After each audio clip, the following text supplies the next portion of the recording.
এই মুহূর্তে বিশ্বজুড়ে যারা যুক্ত হয়েছেন আরটিভির নিয়মিত সাপ্তাহিক চোখের স্বাস্থ্য বিষয়ক আয়োজন ঢাকা আই কেয়ার হসপিটাল নিবেদিত সুস্থ চোখ স্বচ্ছ দৃষ্টি অনুষ্ঠানে স্বাগত সবাইকে।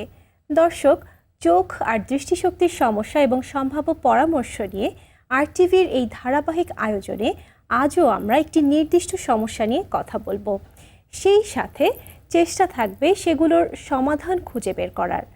প্রিয় দর্শক, প্রাসঙ্গিকভাবেই আজকে আমরা আমাদের আলোচনার বিষয় নির্ধারণ করেছি চোখের চিকিৎসায় ফ্যাকো সার্জারি এবং স্মাইল। আর এই নিয়ে মূল্যবান এবং বিস্তৃত আলোচনার জন্য আমাদের সঙ্গে আলোচক হিসেবে যুক্ত হয়েছেন চোখের চিকিৎসায় দীর্ঘদিনের অভিজ্ঞ স্বনামধন্য চিকিৎসক, ঢাকা আই কেয়ার হসপিটালের senior consultant, smile, LASIK, phaco এবং glaucoma specialist doctor Harun Rashid sir. Sir, আপনাকে স্বাগত জানাচ্ছি আমাদের আজকের পর্বে। কেমন আছেন স্যার? ভালো আছি, তুমি ভালো আছো? আমি খুব ভালো আছি স্যার। আজকে আমরা আলোচনা করব চোখের চিকিৎসায় ফ্যাকো সার্জারি এবং স্মাইল, এই দুটি বিষয় নিয়ে।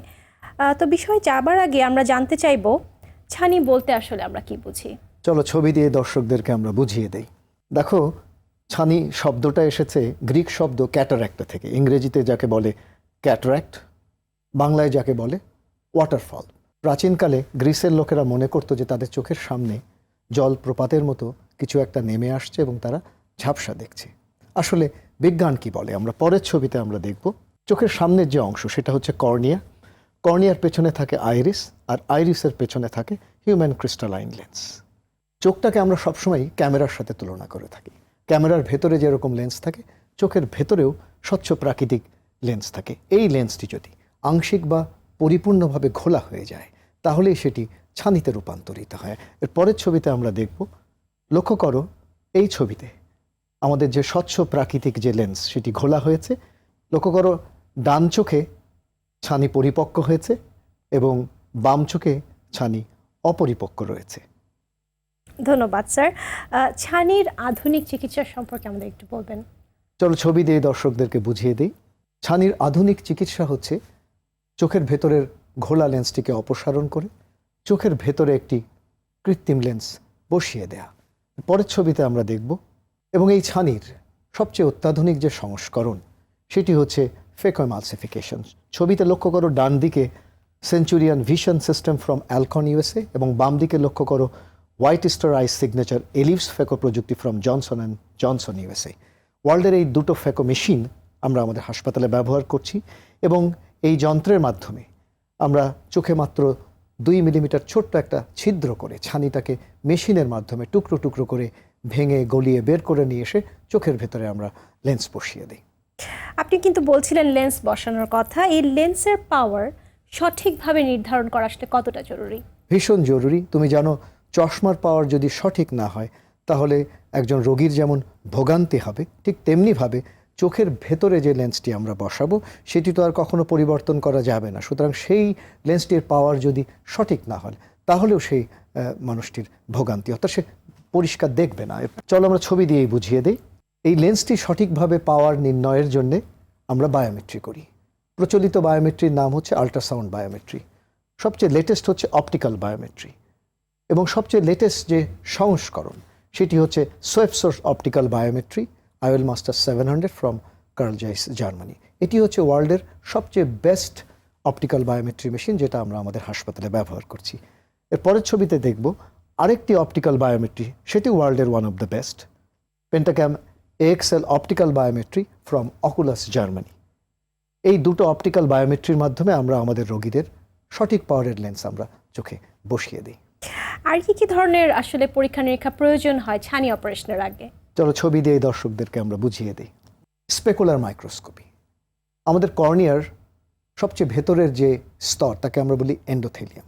সেই এন্ডোথেলিয়ামে কোষের সংখ্যা স্বাভাবিক রয়েছে কিনা, যদি কম থাকে তাহলে অনেক জটিলতা হতে পারে, যেমন সিউডোফেকিক বুলাস কেরোটোপ্যাথি। বিশেষ করে ফুক্স এন্ডোথেলিয়াল ডিস্ট্রফির ক্ষেত্রে আমাদের বিশেষ কিছু ব্যবস্থা নিতে হয়। এর পরের ছবিতে আমরা দেখব সঠিক উপায়ে চোখের চাপ পরিমাপ করে দেখা যে কারোর চোখে গ্লোকোমা রোগ আছে কিনা, সেটি অত্যন্ত গুরুত্বপূর্ণ বিষয়। স্যার, যেসব রোগীদের চোখে গ্লোকোমা রোগ আছে তাদের আপনারা ছানি চিকিৎসা কিভাবে করে থাকেন? আমি ছবি দিয়ে বুঝিয়ে দিই। তাদের অপটিক ডিস্কটা আমরা ভালো করে পর্যবেক্ষণ করি। এর পরের ছবিতে আমরা দেখব প্রয়োজনে তাদের আমরা দৃষ্টির পরিসীমা বিশ্লেষণ করি হামফ্রে ভিজুয়াল ফিল্ড অ্যানালাইসিসের মাধ্যমে। এর পরের ছবিতে আমরা দেখব অপটিক্যাল কোহেরেন্স টোমোগ্রাফির মাধ্যমে অপটিক নার্ভেট এবং রেটিনাল নার্ভ ফাইবার লেয়ার্সটা আমরা ভালো করে দেখে নিই। এর পরের ছবিতে আমরা দেখব গ্লোকোমা দু ধরনের রয়েছে, উন্মুক্ত কোণ বিশিষ্ট গ্লোকোমা এবং বন্ধ কোণ বিশিষ্ট গ্লোকোমা। এই দুটির পার্থক্য নির্ধারণের জন্য আমরা ওসিটি এবং ইউবিএম প্রযুক্তি ব্যবহার করি। যাদের গ্লোকোমা রোগ ঔষধের মাধ্যমে নিয়ন্ত্রণের ভেতরে আছে তাদের শুধু আমরা চোখের ছানি অপারেশন করে দিই, কিন্তু যাদের গ্লোকোমা রোগ ঔষধের মাধ্যমে নিয়ন্ত্রণে নেই তাদের চোখের ছানির অপারেশন এবং গ্লোকোমার অপারেশন একসাথে অথবা আলাদা আলাদা করে করা হয়। প্রথমে চোখের ছানির অপারেশন এবং পরে গ্লোকোমার অপারেশন করা হয়। ধন্যবাদ স্যার। এবং যাদের চোখে রেটিনার সমস্যা আছে তাদের আপনারা ছানি চিকিৎসা কিভাবে করে থাকেন? একটু আমরা ছবি দিয়ে বুঝিয়ে দিই। দেখো, আমরা সকল ছানি রোগীদের মনিটা বড় করে ডাইলেট করে রেটিনাটা ভালো করে দেখি যে সেখানে বার্ধক্যজনিত রেটিনার কোনো ক্ষয় আছে কিনা, বা কারোর ডায়াবেটিস থাকলে ডায়াবেটিস জনিত রেটিনার জটিলতা রয়েছে কিনা, যেটাকে আমরা ডায়াবেটিক রেটিনোপ্যাথি বলি।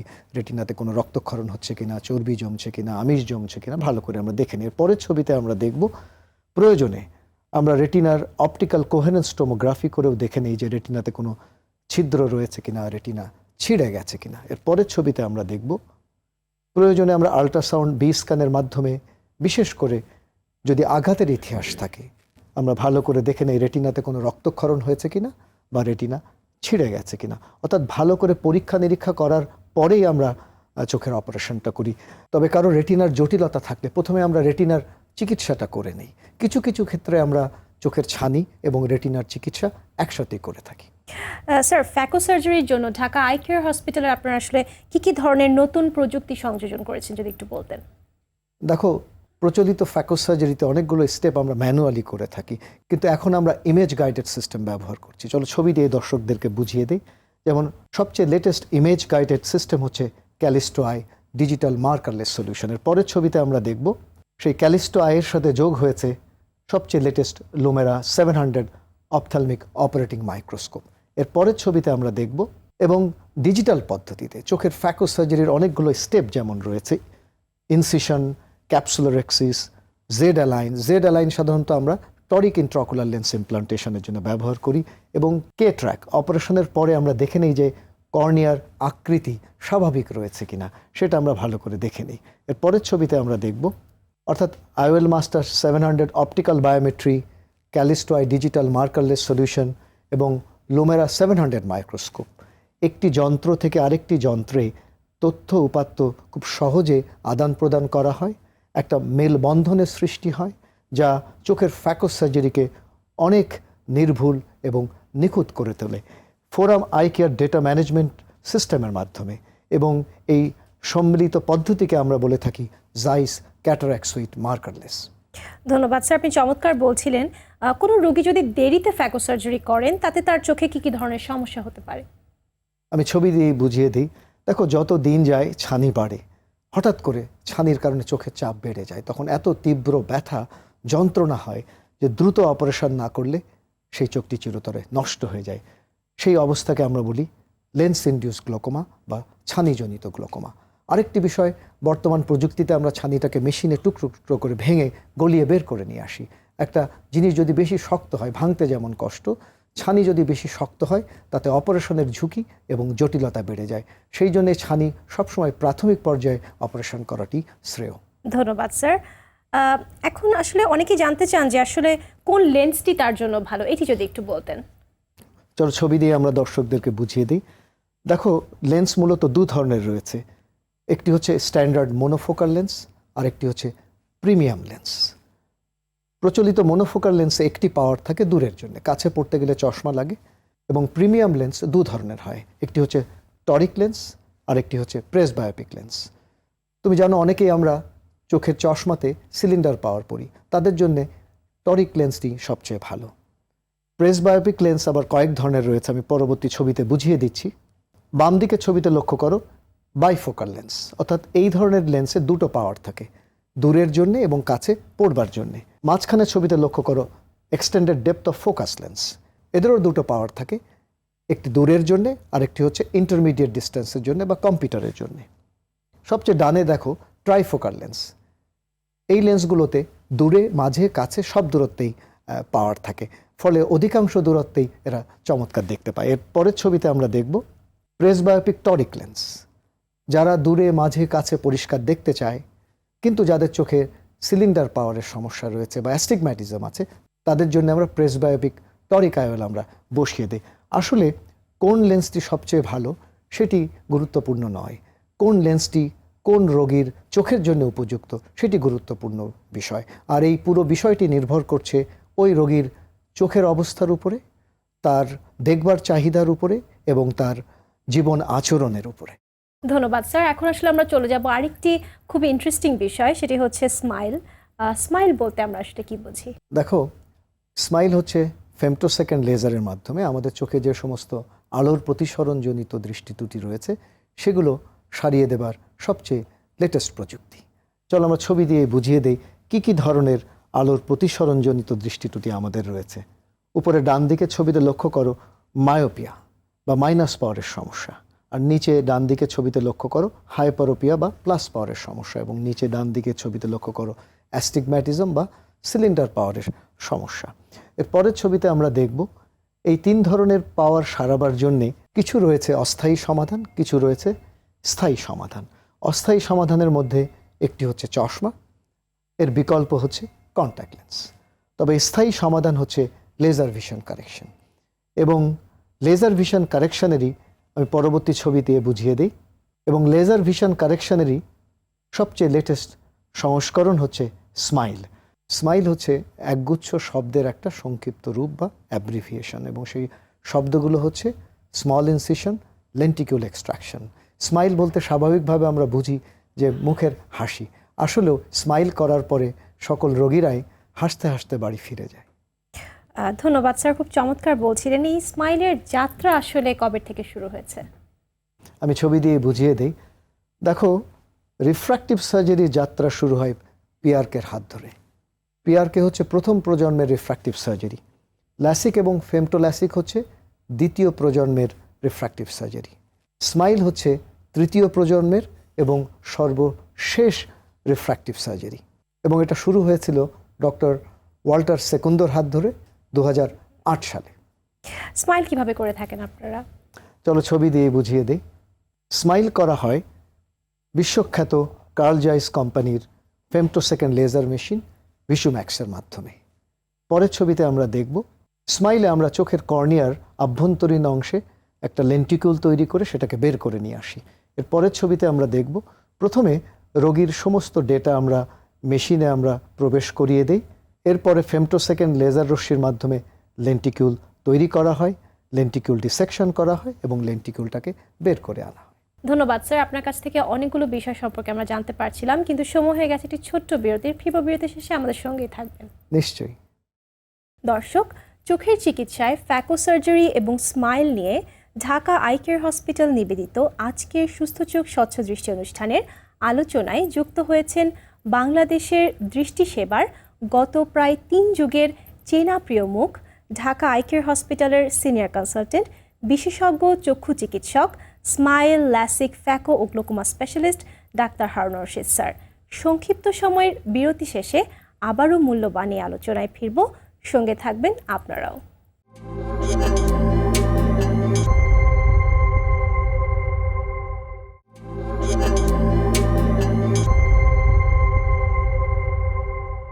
বিরতি শেষে ফিরে এলাম ঢাকা আই কেয়ার হসপিটাল নিবেদিত সুস্থ চোখ স্বচ্ছ দৃষ্টি অনুষ্ঠানে। চোখের চিকিৎসায় ফ্যাকো সার্জারি এবং স্মাইল নিয়ে আজ আলোচনা করছেন ঢাকা আই কেয়ার হসপিটালের সিনিয়র কনসালটেন্ট, সুপরিচিত চক্ষু চিকিৎসক, স্মাইল ও LASIK, phaco, glaucoma specialist doctor Harun Rashid sir. ফিরছে আলোচনায়। বিরতিতে যাবার আগে স্যার আপনি বলছিলেন যে স্মাইল কিভাবে করা হয়, স্মাইল কি, এর ইতিহাস নিয়ে। স্মাইল আসলে স্যার করতে কতক্ষণ সময় লাগে সাধারণত? দেখো, স্মাইল এক এক চোখে করতে সময় লাগে 5 থেকে 7 মিনিট, অর্থাৎ 2 চোখ করতে সময় লাগে 10 থেকে 15 মিনিট। স্মাইল অসম্ভব রোগী বান্ধব একটি পদ্ধতি, কোনো রকম সেলাই, ইনজেকশন, ব্যান্ডেজ কিছুই লাগে না, এবং অপারেশনের পরে কোনো কালো চশমাও পড়তে হয় না। ধন্যবাদ স্যার।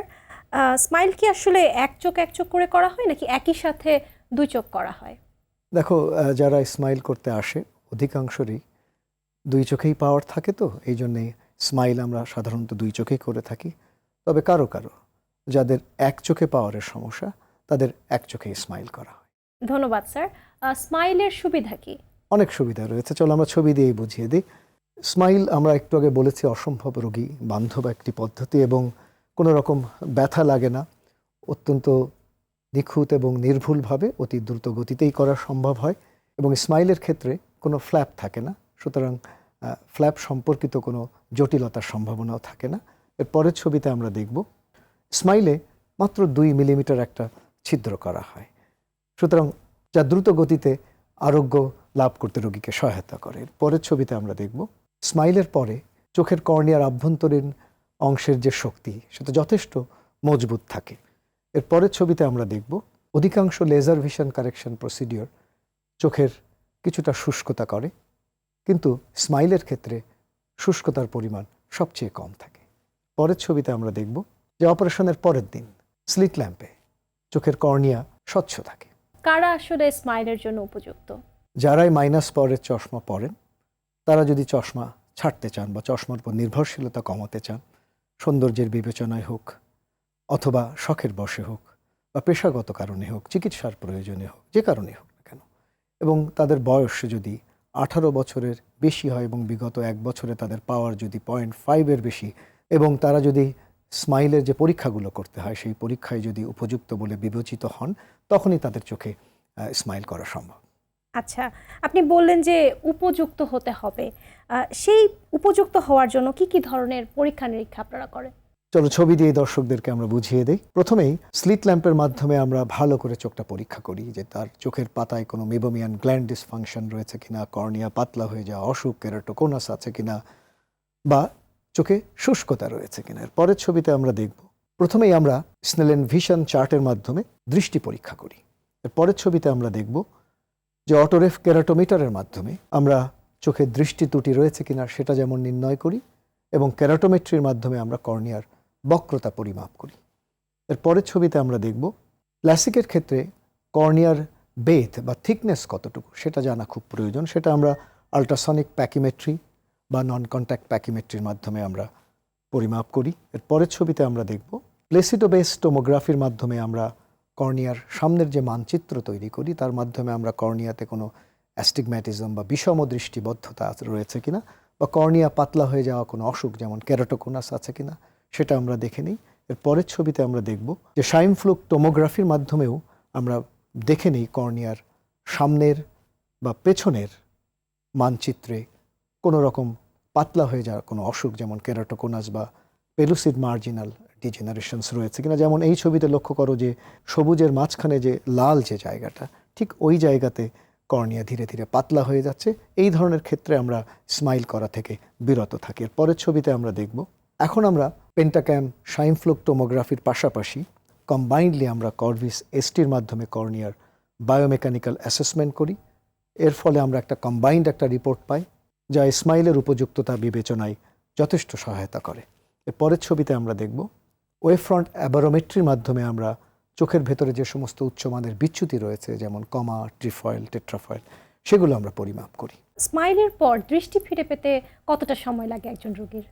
দেখো, স্মাইলের পরপরই একজন রোগীকে আমরা 3 থেকে 4 ঘন্টা চোখ বন্ধ রাখতে বলি এবং যেদিন স্মাইল করা হয় ওই দিন দৃষ্টি কিছুটা ঝাপসা থাকে, পরের দিন থেকেই দৃষ্টির উন্নয়ন ঘটতে থাকে, কিন্তু প্রথম 3-4 সপ্তাহ দৃষ্টির ফ্ল্যাকচুয়েশন হয়, অর্থাৎ একজন রোগী কখনো কখনো বেশ পরিষ্কার দেখেন, কখনো কখনো একটু ঝাপসা দেখেন। যাদের চোখে শুষ্কতা আছে তাদের চোখে কি স্মাইল করা সম্ভব? সকল লেজার ভিশন কারেকশন প্রসিডিওর চোখের শুষ্কতা প্রথম 2-3 মাসের জন্য একটু বাড়িয়ে দেয়, সেই জন্য ভালো করে আমরা শুষ্কতার পরীক্ষাগুলো করে নিই। আমি ছবি দিয়ে দর্শকদেরকে বুঝিয়ে দিই। আমরা যেমন টিয়ার মেনিসকাস পরীক্ষা করি, টিয়ার ব্রেকআপ টাইম এবং শার্মার টেস্ট। এর পাশাপাশি সবচেয়ে লেটেস্ট আমরা একটি পরীক্ষা করি, এর পরের ছবিতে আমরা দেখব লিপিভিউ 2 ড্রাই আই পরীক্ষা। এটা খুবই একটি গুরুত্বপূর্ণ পরীক্ষা। আমরা এই সমস্ত পরীক্ষা নিরীক্ষা করার পরে আমরা শুষ্কতার গ্রেডিং করি যে শুষ্কতা কোন পর্যায়ে রয়েছে, সেটি মৃদু পর্যায়ে, মাঝারি না অতিমাত্রায় রয়েছে। যদি মৃদু পর্যায়ে থাকে, আমি ছবি দিয়েই বুঝিয়ে দিই, তাহলে আমরা সিম্পল আর্টিফিশিয়াল টিয়ার বা চোখের যে কৃত্রিম অশ্রু যেগুলো পাওয়া যায় সেগুলো আমরা দিয়ে চিকিৎসা করে আমরা স্মাইল করে ফেলি। কিন্তু কারোর শুষ্কতা যদি অতিমাত্রায় হয়, আমরা এর পরের ছবিতে আমরা দেখব, কিন্তু কারোর শুষ্কতা যদি অতিমাত্রায় হয় তাকে আমরা সবচেয়ে যুগান্তকারী যে চিকিৎসা লিপিফ্লো চিকিৎসা আমরা করে থাকি। যেসব রোগীদের চোখে স্মাইল করা সম্ভব না তাদের ক্ষেত্রে কি কি করা হয়? আমি ছবি দিয়ে বুঝিয়ে দিই। যাদের চোখে স্মাইল করা সম্ভব হয় না তাদের আমরা পিআরকে করতে পারি। এর পরের ছবিতে আমরা দেখব প্রয়োজনে তাদের আমরা ল্যাসিকও করতে পারি। এর পরের ছবিতে আমরা দেখব যাদের পাওয়ার অনেক বেশি রয়েছে তাদের আমরা ফেকিক ইন্ট্রাঅকুলার লেন্স বসাতে পারি। এটি একটি পাতলা একটা লেন্স যেটি আমাদের প্রাকৃতিক যে হিউম্যান ক্রিস্টালাইন লেন্স রয়েছে তার সামনে বসিয়ে দেওয়া হয়। এর পরের ছবিতে আমরা দেখব যেখানে আমরা চোখের ভেতরের স্বচ্ছ প্রাকৃতিক লেন্সটাকে বের করে নিয়ে এসে চোখে একটা কৃত্রিম লেন্স বসিয়ে দিই। ধন্যবাদ স্যার। এতক্ষণ আসলে শুনছিলাম স্মাইলের অনেক সুবিধার কথা। স্মাইলের কোনো সীমাবদ্ধতা আছে কিনা? দেখো, প্রত্যেক প্রযুক্তির কিছু কিছু সীমাবদ্ধতা থাকে। স্মাইল যাদের পাওয়ার -10-এর বেশি তাদের করা যায় না, এবং যাদের সিলিন্ডার পাওয়ার -5-এর বেশি তাদের করা যায় না, এবং যাদের প্লাস পাওয়ার রয়েছে এখনও পর্যন্ত তাদের স্মাইল করা যায় না। তবে এ ব্যাপারে গবেষণা চলছে, ভবিষ্যতে প্লাস পাওয়ারও সম্ভব হবে। ধন্যবাদ স্যার। আপনার কাছ থেকে আসলে আজকে অনেকগুলো গুরুত্বপূর্ণ তথ্য আপনার কাছে শুনছিলাম চোখের চিকিৎসায় ফ্যাকো সার্জারি এবং স্মাইল এই বিষয়ে। আপনাকে অনেক ধন্যবাদ আমাদেরকে সময় দেওয়ার জন্য। আপনি অনেক ভালো থাকবেন। তুমিও ভালো থাকবে। তোমাকেও ধন্যবাদ, এবং আরটিভির সকল দর্শক এবং আরটিভিকেও ধন্যবাদ। দর্শক, জ্ঞানীজনেরা বলে থাকেন বিজ্ঞান আমাদের কল্পনা শক্তিকেও হার মানায়। সেই শক্তি বলেই পাখির ডানায় ভর করার মতো করে অ্যারোপ্লেনে মানুষ আজ হাজার হাজার মাইল দূরের পথ পাড়ি দিচ্ছে। এমআরআই মেশিনে শরীরে প্রবেশ করিয়েই দেখে নিচ্ছে ক্ষুদ্র থেকে ক্ষুদ্রতর শারীরিক সমস্যাও।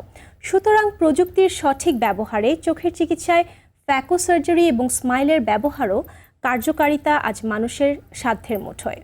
সেই সাধ্যকে কাজে লাগিয়েই আমরা আমাদের দৃষ্টিশক্তিকে সচল এবং সতেজ রাখবার প্রত্যাশা করতেই কিন্তু পারি। আশা করি আমাদের আলোচনা সে অর্থে আপনাদের জন্য ফলপ্রসূ ভূমিকা রাখবে। আজ বিদায় নেব, তবে যেতে যেতে পরামর্শ একটি, আপনার এবং আপনার পরিবারের সকলের চোখ সুস্থ রাখুন, দৃষ্টি স্বচ্ছ রাখুন। সবার জন্য শুভকামনা।